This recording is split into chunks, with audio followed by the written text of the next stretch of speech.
ternyata ada loh yang peduli, walaupun menolak, tapi peduli dengan memberikan respon yang sangat baik sekali dan bijak menurut saya.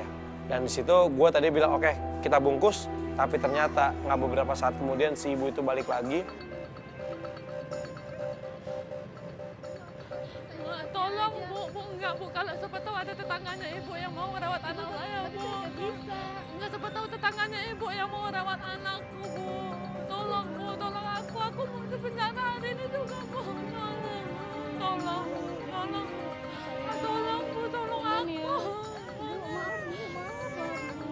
Aku mah harus nikah sama suamiku bu. Hari ini kalau pindah enggak apa-apa bu. Enggak bu, nambah dosa nantinya enggak bu. Enggak, tolong aku. Saya kasih seikhlasnya aja ya ibu ya. Tolong bu, jangan. Enggak bu, tolong bu.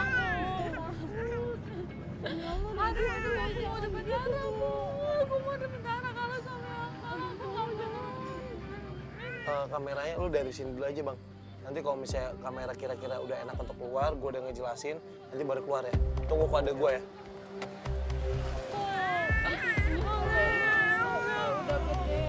Iya, semua harus terpaksa. Ini semua terpaksa bu. Tolong bu, tolong. Aku mau nama ibu, aku mau. Sama tuh ada tetangganya ibu yang mau butuh anak ibu. Tolong aku ibu. Ada apa ini? Kenapa bu? Ini minta dititipin ke saya. Anaknya? Terus? Saya nggak berani, saya takut dosa nanti. Takut dosa kan suami saya kan cuma security, jadinya takut nggak bisa ngebiayain anaknya. Bu, sebentar.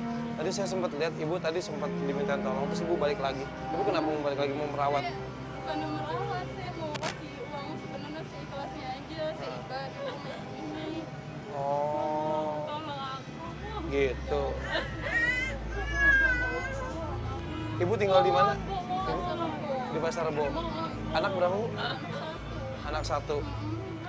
Oh, tangan saya sampai dingin tuh, jangan nanti ibu nyesel loh, Bu. Suatu saat nanti ibu nyesel. Iya. Oke, Mbak dengan Mbak siapa? Saya Fadi. Mbak, saya mau makasih banget nih sama Mbak sebenarnya. Mbak yang memberikan respon yang sangat baik sekali nih sama kita. Saya juga agak terharu. Tahan Mbak dingin ya? Dingin. Saya juga kaget juga tadi kan. Saya juga sampai takut. Ini anaknya, ini suaminya ya? Iya. Oh iya. Kita mau bilang nih, Mas boleh. Halo Mas, saya Fadi Iskandar. Ini Mas siapa? Mas Andi. Ini anaknya ya? Kalau misalnya mau punya adik lagi mau nggak? Nggak mau katanya. Ya udah nggak apa-apa. Mas, Bu, sebenarnya kita lagi syuting acara baru. Judulnya Berbagi Kebaikan, Trans TV. Ayo tahu nggak kameranya di mana? Nggak tahu ya? Nih kamera. Ini kelihatan nggak Bu? Tuh. Satu kamera sana Ibu.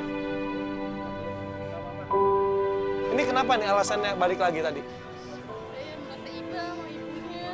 Oh gitu. Masnya tadi nyuruh juga suruh balik lagi. Ya, Kasihan gitu. Ya udah, mudah-mudahan kebaikan Mas dan juga Mbak mudah-mudahan dibalas sama yang di atas. Amin. Nambah anak lagi nggak nanti? Insya Allah. Ibu nggak jadi dititipin ya Bu ya? Ya udah.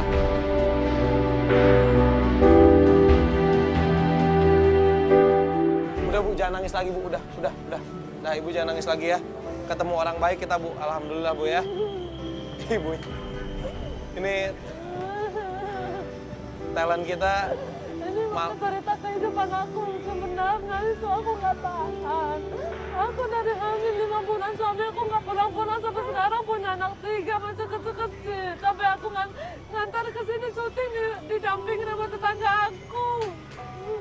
Aku selalu dikasih cerita kehidupan aku sebenarnya. Suami aku nikah, nggak pulang-pulang sampai sekarang sama janda. Bu, jadi Ibu setelah nikah ditinggal. Iya, dari hamil 5 bulan sampai sekarang. Dari hamil 5 bulan sekarang anak Ibu umur berapa? Anak aku yang paling gede umur 10 tahun sempat, yang satu TKP. Tapi aku sebenarnya aku nggak tahan. Soalnya kenapa harus perjalanan hidup aku sebenarnya. Gue nggak tahu harus ngomong apa lagi. Gue di situ cuma bisa diem, ngedengerin si ibu cerita. gue sempat shock, gue sempat kaget, dan ternyata cerita-cerita yang suka ada di sinetron tuh ada di kehidupan asli gitu. Mudah-mudahan Bapak, suami dari Ibu ini, mudah-mudahan bisa mendengar. Tolong Pak, anak-anak di rumah menunggu Bapak.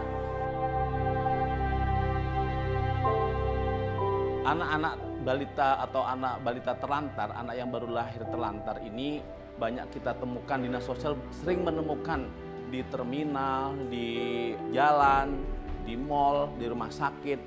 Nah, ini fenomena ini adalah karena orang tua tidak tanggung jawab terhadap anaknya. Mereka mengapa tidak tanggung jawab? Karena kelahirannya, kehadiran sang bayi ini tidak diinginkan. Mungkin mereka masih belum siap dengan berkeluarga, belum siap secara ekonomi, belum siap keluarga menerimanya. Lah, ini saya menyarankan agar tidak terjadi kasus-kasus seperti ini, maka kita sebagai orang tua harus memperhatikan anak. Bagaimana pendidikan budi pekerti mereka, bagaimana perilaku mereka dengan teman-temannya, dengan pacarnya, jangan sampai terjadi hal-hal yang tidak diinginkan.